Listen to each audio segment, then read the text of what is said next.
Hi, my name is Alan Davis from Adventure Bike Rider, and I'm on the beautiful, beautiful shore of northern Spain.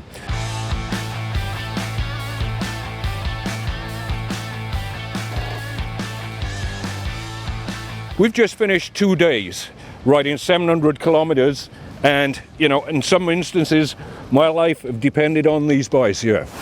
These bikes I'm talking about are Bridgestone Battlax AT41, the new tyre from Bridgestone. Marketed as being an 80-20, 80% on-road, 20% off-road, and after 700 kilometers of fast-paced A roads, B roads, mountain roads, desert conditions and gravel tracks, all I can say is fantastic. Didn't have to worry about the tyres, grip whatsoever. We've left behind the sun and the wonder of Spain, and I'm back here in the ABR office in Stratford-upon-Avon, and I think the first thing to be said is I wish I was back in Spain. Cheers. But there we go. Hopefully next week. So, what have I been doing? I've been out there riding 700 kilometers over various different terrain on the new Bridgestone Battlax AT41. What is the AT41? Well, Bridgestone tell us it's a tyre that sits between the A41 and the AX41. The A41 being predominantly, it's a road tyre, and the AX41 a bit more knobbly, a bit more off-road. The AT41, AT standing for Adventure Trail, sort of sits in between them. Bridgestone say 80% road, 20% off-road. I'd probably be more happier with 15% off-road, 85% on-road. Let's put it this way. If you're on dry gravel or dry ground, you're going to be okay. If it's damp or if it's wet, you're not going to be okay. So in the dusty conditions, desert dusty conditions we were riding in Spain, great. If there was a wet green lane just up the road here, not so great. With this new AT41, what were Bridgestone trying to achieve? In fairness to Bridgestone, they've sort of said that they had to get better mileage out of this one than the A41. And although we've ridden 700 kilometers on it, I can't really comment about that, but we do know there's a new tried and trusted compound, plus the design of the tyre has been more in line with getting better mileage. So I'm going to give Bridgestone the benefit of any doubt that and say, yes, you're going to get better mileage out of it. The second thing was they wanted to improve the performance in wet weather, that's stability and grip in wet weather. And whilst we haven't been through any sort of torrential rain or anything, we've probably had the most dangerous wet weather conditions you can have on this test up in the mountains, where we were going from dry to wet in an instant and found ourselves riding on wet roads through alpine hairpins at dry speeds.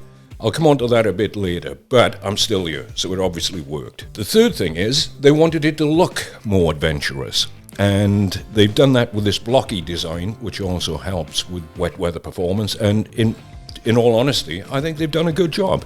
You know, it makes any rider look more like Thor with these type of tyres. So, well done, Bridgestone. You've done good there. What have we done on these tyres? How did we test them? Well, the first thing I can say is that tyre launches seem to be ridden at a faster pace than motorcycle launches. With motorcycle launches, which I've been on hundreds, we tend to, you're riding down the road and you're thinking, what's the screen like? What's the controls like? How's the gearbox?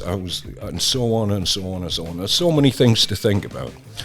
With tyres, I don't really think about anything other than, geez, I got round that corner with no problems at a speed I shouldn't have been doing. If I survive a tyre launch, the tyre's done its job. That's the way I look at it. And we rode over the coastal mountain range. The roads up there were very alpine in nature, so we were going at speed, around hairpins, no problems whatsoever. What happened near the top, we were going into cloud. Probably the most dangerous situations we found ourselves in was riding at dry road speeds. Halfway around a hairpin, we'd have wet roads. And wow.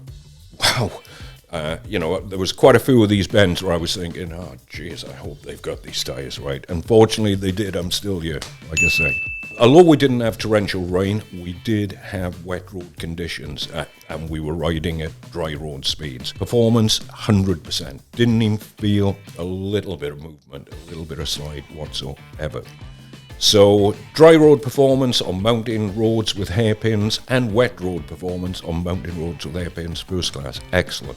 Next up, we had fast-paced motorway riding. And when I'm on a motorway, all I want is stability. I want to be able to take my hands off the bars if I want to. I don't do that, but that's where I want. Stability was spot on. Absolutely perfect. We were more in the interior, and we were down by the Bardeners Desert. And if you've not been there, go. It's a desert in northern Spain. It's spectacular. And we were allowed to ride around the dusty gravel roads there. As you'd expect, it's a desert, so it was dry. And we done probably about 50 miles on the gravel and dirt roads around there. And I can say now that there was no problem at all, as you'd expect, really, on dry gravel and dusty roads. So for what Bridgestone have intended with this bike, or this tyre, I should say, the wet weather performance was very, very good, and the gravel road, dry road, off-road performance was very good. Overall, stability, excellent. I just didn't have to think about the tyres on the whole 700 kilometres. If you're looking to get a pair of AT41s, what sizes they come in? There's quite a few from the front end. There's 19-inch and I believe there's 121-inch. And for the back tyre, or the rear, whichever way you want to call it, there's 17-inch and 18. The price? Well, expect to pay about £250 for a pair. So, from a premium manufacturer, I'd call that a good price. Thanks for watching.